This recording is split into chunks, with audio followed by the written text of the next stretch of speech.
एक बार पुनः आप सभी का हार्दिक स्वागत। रामायण पर हमारी चर्चा जारी थी और हमने जो घटनाएं आख्यान जो है उनका अध्ययन हम कर रहे हैं।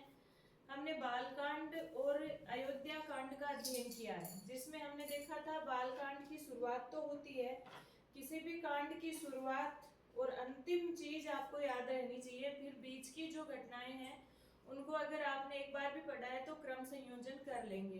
बालकांड की शुरुआत होती है क्रौंच वध से और अंत किससे होता है?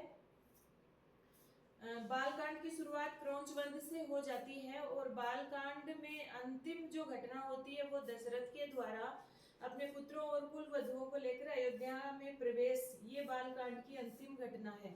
अयोध्या कांड का प्रारंभ होता है वशिष्ठ और वामदेव के द्वारा राज्याभिषेक की तैयारी से और अयोध्या कांड की अंतिम घटना है सीता और अनसुईया का संवाद। अब तीसरा जो कांड है उसको हम क्रमशः पढ़ रहे हैं, तो वो है अरण्य कांड। तीसरा कौन सा है? अरण्य कांड। अरण्य कांड में आपको पता है कि कितने सर्ग हैं? 77 सर्ग हैं। और कौन कौन सी घटनाएं होती हैं?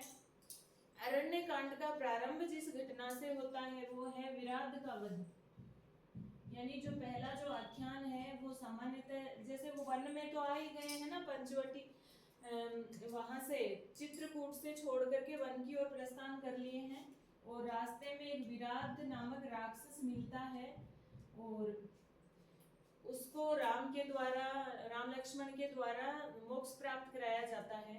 विराध है ना, वैसे एक था पूर्व जन्म में तुम्बरु नामक गंधर्व था जो कि कुबेर के श्राप से राक्षस बना था और राम के हाथों इसे वापस मुक्ति मिलनी थी। कुबेर के श्राप से विराध बना था राक्षस, पहले क्या था? गंधर्व, और कुबेर के श्राप से राक्षस बना था। अब इसको यहाँ पर मुक्ति मिल गई है। विराध के पिता का नाम, थोड़ी सी जानकारी इनकी भी हमें रखनी होगी क्योंकि पूछा जा सकता है। जब था माता सतहृदा और जो प्रेमिका थी उसका नाम था रंभा। प्रेमिका का नाम क्या था? रंभा। विराध के वध के बाद में आगे बढ़ते हैं तो मुलाकात होती है अगस्त्य ऋषि से। राम लक्ष्मण सीता का जो बातचीत आगे मिलना होता है किससे?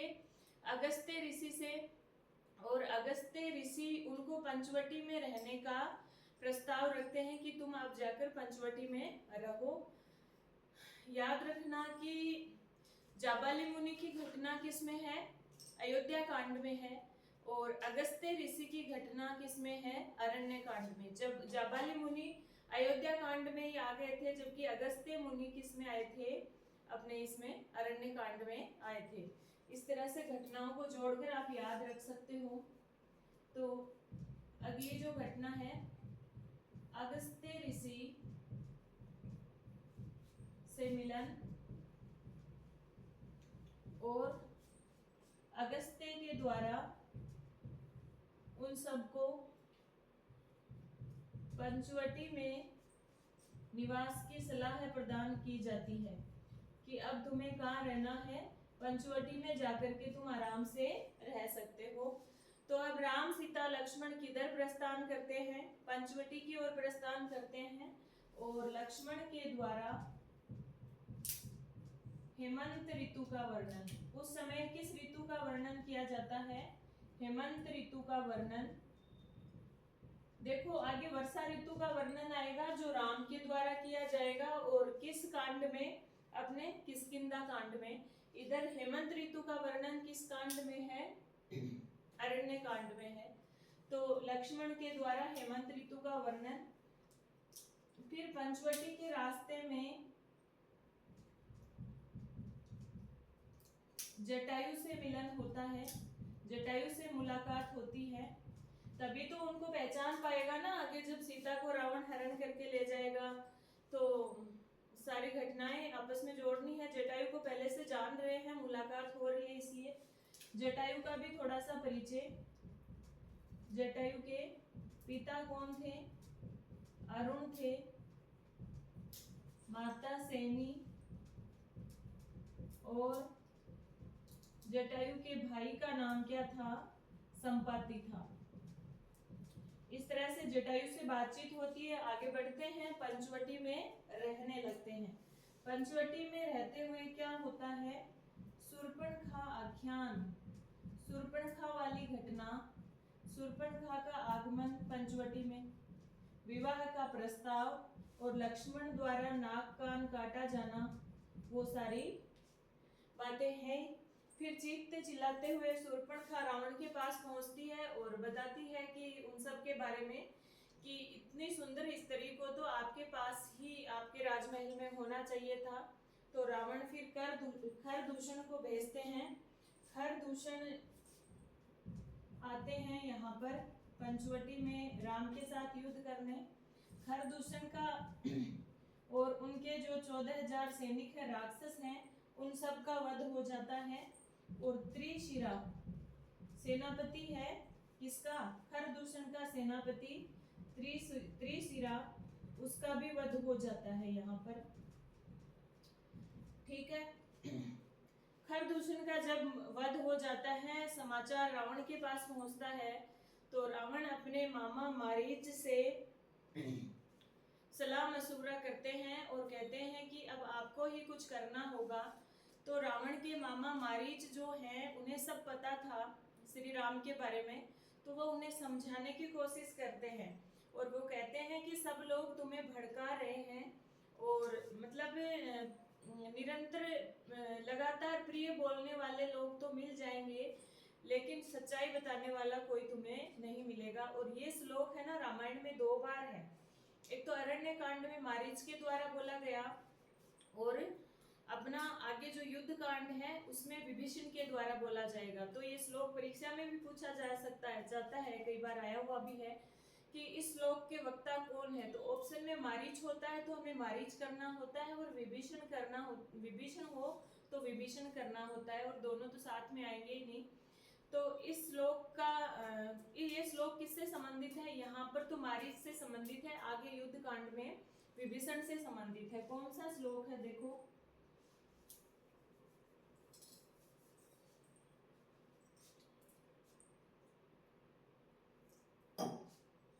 श्लोक है जो मारीच के द्वारा बोला गया है। सुलभः पुरुषः, सुलभः पुरुषः राजन सततम प्रियवादिनः, कि हे राजन, प्रिय बोलने वाले लोग तो तुम्हें निरंतर मिल जाएंगे, लेकिन अप्रियस्तु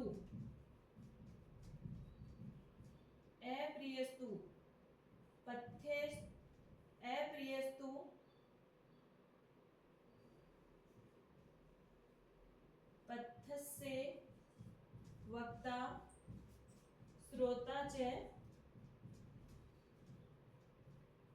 दुर्लभ है, कि राजन, निरंतर प्रिय बोलने वाले और झूठ बोलने वाले लोग तो तुम्हें मिल जाएंगे बहुत सारे, लेकिन ऐसा अप्रिय जो गुणकारी है उसको बोलने वाले और सुनने वाले दोनों ही दुर्लभ है। क्योंकि अप्रिय अच्छी चीज होती है, वो अप्रिय होती है। आपको पता है ये सच कड़वा होता है, और ऐसे कड़वे सच को, अप्रिय बात को न तो सुनने वाले मिलते हैं, न कहने वाले मिलते हैं। इसलिए होश में आओ, तुम राम के साथ युद्ध मोल मत लो, सब कुछ सर्वनाश हो जाएगा। ऐसा कौन कहते हैं? मारीच कहते हैं। ठीक है। अब चलिए यहाँ से अपन आगे चलते हैं। यहाँ तक की बात हो गई। पहली घटना थी विराट का वध, अगस्त्य ऋषि से मिलन, हेमंत ऋतु का वर्णन, जटायु से मिलना, शूर्पणखा आख्यान, खरदूषण वाली बातें, त्रिशिरा का वध, और फिर मारीच के द्वारा ये श्लोक बोला जाना। यहाँ तक की बातें हो चुकी हैं। अब हम चलते हैं आगे। आगे क्या होता है? आगे मारीच आते हैं। स्वर्ण मृग, जब रावण नहीं मानता है उनकी बात, कि नहीं मुझे तो सीता चाहिए, हर कीमत पर चाहिए। तो फिर मारीच मजबूर होकर स्वर्ण मृग का रूप धारण करके आते हैं छलने के लिए, किसको? सीता को और राम को। तो मारीच का आगमन और किस रूप में? स्वर्ण मृग के रूप में। ठीक है। सीता की जिद, यानी सीता इच्छा व्यक्त करती है कि मृग चाहिए, जीवित या मृत। ये मृग मुझे जीवित या मृत किसी भी रूप में चाहिए। राम जाते हैं ढूंढने के लिए, राम द्वारा मारीच का वध। और मरते मरते मारीच है जो राम की आवाज में पुकारते हैं, किसको? लक्ष्मण और सीता को। और सीता है वो राम के लिए चिंता करती है, लक्ष्मण को भेजती है ढूंढने के लिए। लक्ष्मण राम की तलाश में निकल जाते हैं। इधर धोखे से रावण है वो सीता का हरण कर लेते हैं। रावण द्वारा वध के बाद में सारी घटनाएं हो गई ना, राम को ढूंढने जाना लक्ष्मण के द्वारा, मारीच का सीता और लक्ष्मण को आवाज लगाना, और इसी बीच पीछे से रावण आ जाते हैं और सीता का हरण कर लेते हैं। और जब हरण करके ले जाते हुए होते हैं तो रास्ते में कौन मिलता है? जटायु। और जटायु कहता है कि मेरे जीते जी आप सीता माता को नहीं ले जा सकते। युद्ध होता है और जटायु मरण। सीता हरण के तुरंत बाद की घटना है जटायु मरण। ठीक है। उसके बाद में लक्ष्मण और राम वहां पर आते हैं, सीता की खोज करना प्रारंभ करते हैं। राम लक्ष्मण द्वारा सीता की खोज, इधर खोज करते करते कबंध से भेंट होती है। कबंध से भेंट होती है लक्ष्मण के द्वारा भुजाएं काटना, वो भी मोक्ष की तलाश में था। लक्ष्मण द्वारा कबंध की भुजाएं काटी जाती हैं। और कबंध के द्वारा ही, कबंध क्यों आया था? राम को सुग्रीव से मित्रता की सलाह देने, यानी कबंध जो है वो रास्ता बताने आया था राम लक्ष्मण को कि आगे आपको क्या करना है, कि किष्किंधा के राजा सुग्रीव हैं और वहां जाकर के सुग्रीव से मित्रता आपको करनी है, तभी आगे का रास्ता पता चलेगा। ठीक है, ये सारी चीजें हो गई। फिर राम लक्ष्मण पंपा सरोवर के तट पर, पंपा सरोवर के तट पर मतंग वन में, याद रखना सबरी कहाँ मिली थी? मतंग वन में। मतंग वन में सबरी से सत्कार ग्रहण करना, सबरी से मिलते हैं और सत्कार ग्रहण करते हैं। तो सबरी वृत्तांत कहाँ का है? मतंग वन का। और कौन से कांड में है? अरण्य कांड में। और सबरी से मिलकर बातचीत होती है और फिर राम लक्ष्मण पंपा सरोवर के तट पर आ जाते हैं। किष्किंधा में तो था ना पंपा सरोवर, तो पंपा सरोवर के तट तक पहुंच जाते हैं। अब यहाँ से ये याद रखना, पंपा सरोवर के तट पर राम लक्ष्मण का पहुंचना अरण्य कांड में है, लेकिन ऐसा पूछा जाए कि पंपा सरोवर का वर्णन किस कांड में है, तो किष्किंधा कांड में आएगा। तो ये हो गया हमारा अरण्य कांड। अरण्य कांड में क्या क्या घटनाएं हैं रिवाइज कर लो।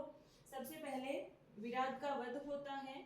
विराट का वध करके आगे बढ़ते हैं, अगस्त्य मुनि मिलते हैं, पंचवटी में जाने का कहते हैं, लक्ष्मण द्वारा हेमंत ऋतु का वर्णन है। आगे जाते हैं, जटायु मिलते हैं, पंचवटी में पहुंचते हैं। पंचवटी में शूर्पणखा वाली घटना है, खरदूषण का वध होता है। फिर मारीच के द्वारा रावण को समझाया जाना, मारीच द्वारा स्वर्ण मृग के रूप में उपस्थिति और मारीच का वध राम द्वारा, और फिर सीता हरण, जटायु मरण, और फिर तुरंत बाद में वापस आते हैं, खोज करते हैं, कबंध से भेंट होती है। उसके बाद मतंग वन में सबरी के पास जाते हैं और पंपा सरोवर के तट पर पहुंच जाते हैं। बस इतनी सी बात यहाँ से आपको याद रखनी है। फिर हम चलते हैं किष्किंधा कांड की ओर।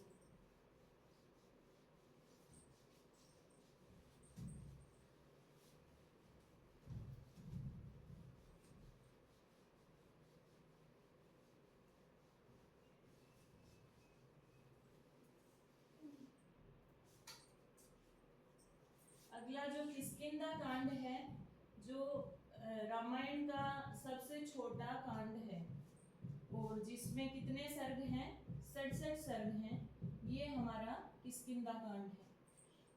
किष्किंधा कांड का प्रारंभ होता है पंपा सरोवर का वर्णन। पंपा सरोवर का वर्णन होता है। पहले तो तट पर पहुंचना राम लक्ष्मण का अरण्य कांड में है, लेकिन किष्किंधा कांड में पंपा सरोवर का वर्णन पूरी तरह से दिया हुआ है। अगली घटना, राम सुग्रीव की मित्रता। राम सुग्रीव से मित्रता कर लेते हैं, दोनों के बीच में बातचीत होती है। सुग्रीव कहते हैं कि तुम पहले बाली का वध करके मुझे राजा बनाओ, क्योंकि बाली ने मेरा राज्य हड़प लिया है। सुग्रीव और बाली दोनों भाई थे, और फिर मैं तुम्हें सीता को खोजने में हेल्प करूंगा। तो इस तरह से मित्रता और राम की बाली वध हेतु प्रतिज्ञा। बाली वध की प्रतिज्ञा। अब समस्या ये आ रही थी कि बाली और सुग्रीव दोनों एक ही शकल के थे, तो ऐसा नहीं हो कि राम गलती से सुग्रीव का ही वध कर दे। तो ऐसा करने के लिए सुग्रीव की पहचान के लिए सुग्रीव के गले में एक माला डाली जाती है। सुग्रीव के गले में माला डाली जाती है, जिसका नाम आपको याद रखना है। नाम है गज पुष्पी लता। गज पुष्पी लता डाली जाती है। फिर बाद में राम द्वारा बाली का वध, राम द्वारा बाली वध और तारा का विलाप। देखो तारा कौन थी? बाली की पत्नी। जो 5 कन्याएं प्रसिद्ध हैं हमारे संस्कृत के इतिहास में, वो कौन कौन है? 3 तो यहाँ से हैं, तारा, अहिल्या और मंदोदरी, रावण की पत्नी।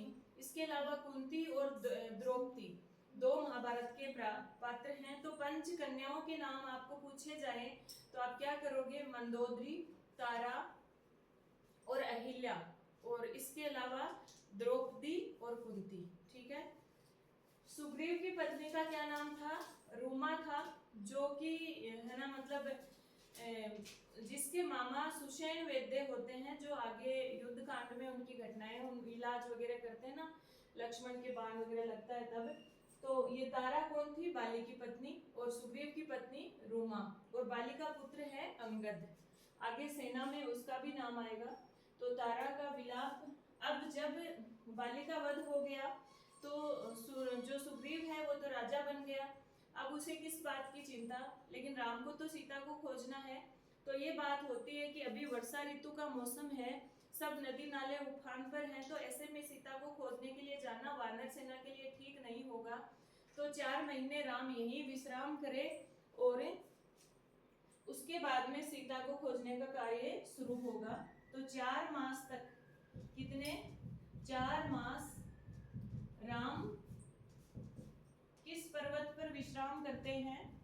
पर सरवणगिरी पर विश्राम। याद रखना पर्वत का नाम, पर सरवणगिरी पर विश्राम राम के द्वारा। और अब यहाँ पर राम को अत्यधिक वर्षा ऋतु में विरह वेदना, सीता की अत्यधिक याद आती है, तो वो क्या करते हैं? वर्षा ऋतु का वर्णन करते हैं। और हेमंत ऋतु का वर्णन किसने किया था? लक्ष्मण ने किया था। किसमें? हमारे अरण्य कांड में। ठीक है। हेमंत ऋतु का वर्णन अरण्य कांड में, और वर्षा ऋतु का वर्णन किष्किंधा कांड में। वर्षा ऋतु का वर्णन।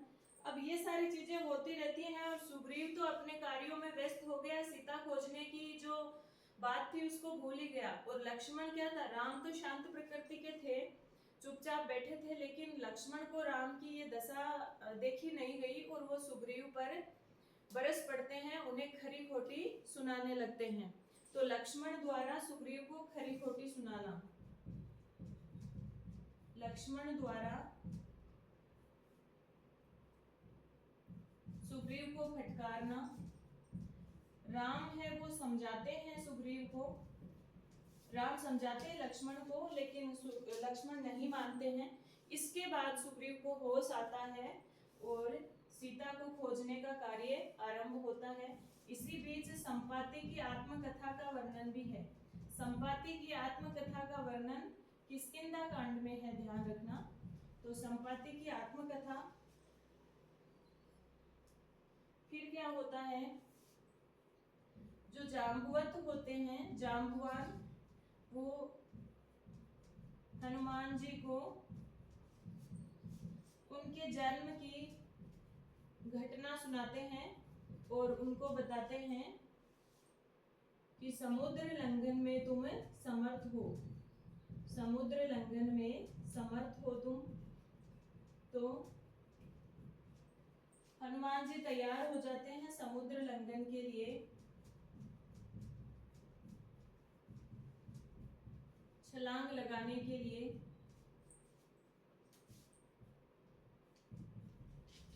छलांग लगाने हेतु महेंद्र पर्वत पर चढ़ना। हनुमान के द्वारा छलांग लगाने हेतु महेंद्र पर्वत पर चढ़ना। और फिर है वानर सेना द्वारा, वानर सेना द्वारा सीता माता की खोज। ये सारी चीजें, ये सारी घटनाएं किष्किंधा कांड में है। मुख्य घटनाएं यही है, बस कोई खास बात नहीं है। क्या होता है, पंपा सरोवर के तट पर पहुंच जाते हैं, पिछले वाले कांड में ही, अरण्य कांड में ही। किष्किंधा कांड में पंपा सरोवर का वर्णन है और राम लक्ष्मण पहुंच जाते हैं सुग्रीव के पास। सुग्रीव से मित्रता होती है, बाली का वध होता है, गज पुष्पी लता सुग्रीव के गले में डाली जाती है। बाली वध के बाद भी सुग्रीव राजा बन जाते हैं। राम परसवर्ण गिरी पर विश्राम करते हैं 4 महीने। वर्षा ऋतु का वर्णन करते हैं। लक्ष्मण सुग्रीव को डांटते हैं। फिर तैयारी होती है सीता को खोजने की। और जो फिर बीच में संपाति की आत्मकथा है। जाम्बुवान हनुमान जी को उनके जन्म की घटना याद दिलाते हैं और हनुमान जी महेंद्र पर्वत पर चढ़ जाते हैं और छलांग लगाने के लिए तैयार होते हैं। छलांग लगाते नहीं, याद रखना समुद्र लंघन किसमें होएगा, सुंदर कांड में होएगा। यहाँ सिर्फ तैयारी की जाती है और वानर सेना है वो सीता को खोजने निकल पड़ती है। अब हम बढ़ते हैं हमारे सुंदर कांड की ओर।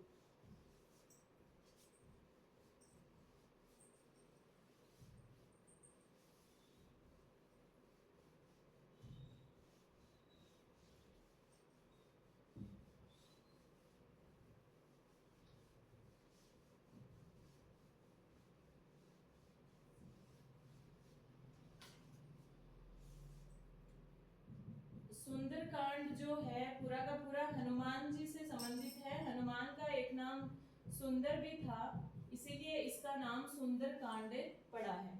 सुंदरकांड में क्या होता है, सबसे पहले शुरुआत किससे होती है, हनुमान जी द्वारा समुद्र लंघन। हनुमान द्वारा समुद्र लंघन। और जो ही समुद्र को लांघते हैं, एक पर्वत होता है मेनाक पर्वत। मेनाक पर्वत द्वारा प्रशंसा व स्वागत। हनुमान जी का स्वागत करते हैं और प्रशंसा करते हैं। कौन, मेनाक पर्वत। फिर समुद्र में इनको सामना करना होता है सुरसा से। सुरसा की पराजय, सुरसा को हरा देते हैं। राक्षसी थी ये, और सिंहिका भी एक राक्षसी थी, उसका वध कर देते हैं। सुरसा और सिंहिका का वध कर देते हैं हनुमान जी। और लंका पहुंचकर लंका की शोभा देखते हैं। और जो ही लंका के द्वार पर पहुंचते हैं, सामना होता है लंकिनी डाकिनी। लंकिनी जो राक्षसी थी, वो सुरक्षा के लिए बैठी थी। किसकी सुरक्षा के लिए, लंका के अंदर किसी को नहीं आने दिया जाए। तो लंकिनी मार पड़ने पर फिर हनुमान जी को अंदर जाने देती है। अंदर जाकर कहाँ पहुंचते हैं, अशोक वाटिका में जहां पर सीता को रखा गया था। सीता को रखा गया था, सीता विलाप कर रही थी और शरीर त्याग के लिए तैयार थी। सीता शरीर त्याग हेतु तैयार थी, लेकिन एक राक्षसी आती है त्रिजटा, जो कि अच्छी थी, इन सब की तरह नहीं थी, और वो कहती है मुझे स्वप्न आया है और कि राम की तो विजय होगी और रावण की पराजय होगी। श्री राम की विजय और रावण की या राक्षसों की हार और राक्षसों का संहार, ऐसा स्वप्न उसे आता है और वो सीता को ढाढ़स बंधाती है। सीता धैर्य धारण करती है। हनुमान जी पहुंचते हैं अशोक वाटिका में, तो क्या होता है कि सीता है वो हनुमान पर अविश्वास करती है कि ये इतना बड़ा प्राणी राम की सेना में, ये राम का परिचित कैसा हो सकता है, हो न हो, इसे भी रावण ने ही भेजा है। तो फिर हनुमान जी हैं वो विश्वास दिलाते हैं, प्रशंसा करते हैं, स्तुति करते हैं श्री राम की और मुद्रिका प्रदान करते हैं। मुद्रिका वाली घटना यहाँ पर है, हनुमान द्वारा मुद्रिका देना सीता जी को, राम के नाम से अंकित मुद्रिका उनको दिखाना देना और सीता से चूड़ामणि लेना। सीता अपनी पहचान के रूप में हनुमान को चूड़ामणि देती है। फिर क्या होता है, फिर अशोक वाटिका को ध्वस्त कर देते हैं। अशोक वाटिका या प्रमद वन जो है उसका विध्वंस, और विध्वंस करके प्रहस्त के पुत्र जम्बूमाली का वध, जम्बूमाली का वध होता है। यहाँ पर मंत्री के 7 पुत्रों का भी वध होता है हनुमान जी के द्वारा। यहाँ पर याद रखना, रावण के पुत्र अक्षय कुमार का वध किसने किया था? हनुमान जी ने किया था। और कहाँ किया था? सुंदरकांड में। अब क्या होता है, ब्रह्म फांस में बंधे हनुमान रघुपति राघव राजा राम, इंद्रजीत द्वारा हनुमान को ब्रह्म फांस में बांधना, ब्रह्म फांस में बांधकर मार डालना चाहते थे, लेकिन बचा लेता है कौन? विभीषण। क्या कहते हैं? दूत वध नहीं करना चाहिए। विभीषण कहते हैं दूत वध नहीं करना चाहिए, दूत का वध नहीं होना चाहिए, दूत वध का निषेध है, दूत वध का निषेध। अब रावण अगला उपाय सोचते हैं और हनुमान जी के पूंछ में आग लगवा देते हैं।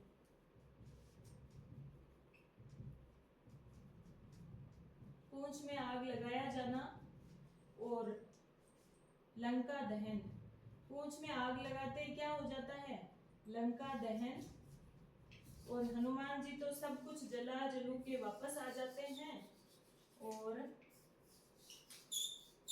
वापस आकर किष्किंधा में राम को चूड़ामणि देते हैं और सीता का समाचार सुनाते हैं कि सीता एकदम सकुशल है और इस तरह की बातें हैं। इतना इतना ये सब कुछ वहां पर हुआ। तो जो सुंदरकांड है उसका अंत किस घटना से होता है? राम को सीता द्वारा प्रदान की गई चूड़ामणि देना और सीता का समाचार सुनाना। देखिए एक बार वापस देख लीजिए सुंदरकांड की घटनाएं। हनुमान जी द्वारा समुद्र लंघन, मेनाक की बात आती है, सिंहिका का वध, सुरसा की पराजय और लंकिनी की पराजय। अंदर जाते हैं अशोक वाटिका में, सीता से मिलते हैं, मुद्रिका देते हैं, चूड़ामणि देते हैं। इसी बीच त्रिजटा की घटना होती है, उसको स्वप्न आता है और सीता को सुनाती है। इसके बाद वहां पर अशोक वाटिका को ध्वस्त करते हैं। हनुमान जम्बूमाली का, अक्षय कुमार का और मंत्री के 7 पुत्रों का वध करते हैं। फिर जो इंद्रजीत द्वारा ब्रह्म फांस में हनुमान को बांधा जाता है और एक चीज होती है फिर वो उनको मारने वाले थे, लेकिन विभीषण कहते हैं दूध वध का निषेध है इसलिए बच जाते हैं। रावण कहते हैं इसकी पूंछ में आग लगा दो, पूंछ में आग लगा दी तो लंका दहन कर देते हैं और फिर वापस आते हैं और राम को कहते हैं सीता सकुशल है और इस तरह की चीजें हैं, चूड़ामणि प्रदान करते हैं। ठीक है, ये हो गया किष्किंधा कांड। तो इस तरह से देखो हर कांड की प्रथम घटना और अंतिम घटना आपको याद होनी चाहिए। जैसे बाल कांड में क्या हुआ था, सबसे पहले क्रौंच वध था और अंत में दशरथ जी है वो पुत्र और पुत्र वधुओं को साथ लेकर अयोध्या में प्रवेश करते हैं।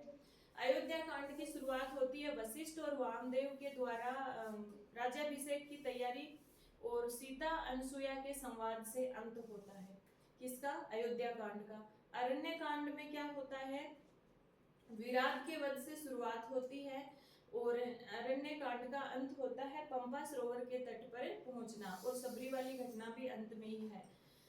अरण्य कांड के बाद में जो किष्किंधा कांड है, शुरुआत होती है पंपा सरोवर के पंपा सरोवर का वर्णन और जो अंत होता है किष्किंधा कांड का वानरों के द्वारा सीता की खोज। और जो किष्किंधा कांड के बाद में सुंदर कांड है, शुरुआत होती है हनुमान जी द्वारा समुद्र लंघन और अंत होता है हनुमान जी वापस आकर के राम को चूड़ामणि देते हैं और बीच की सारी घटनाएं इसमें आ जाएगी। एक चीज है ना कल बाकी रह गई थी, बाल कांड में दो आख्यान और हैं। एक तो मरुत उत्पत्ति, मरुतों की उत्पत्ति का आख्यान है और वामन अवतार है वो, उसका वर्णन भी बाल कांड में है। क्योंकि कोई भी चीज छोटी सी भी अगर छूट जाती है और एग्जाम में आ जाती है तो फिर ठीक नहीं रहता। तो मरुत उत्पत्ति का आख्यान और वामन अवतार का आख्यान किसमें है? बाल कांड में है। इस तरह से 6 कांड पूरे हो गए सुंदर कांड तक, बाल कांड, अयोध्या कांड, अरण्य कांड, किष्किंधा कांड और सुंदर कांड, 5 पूरे हो गए। अब हमारा युद्ध कांड और उत्तर कांड और बाकी है जिसको हम हमारी अगली कक्षा में ले लेंगे। धन्यवाद।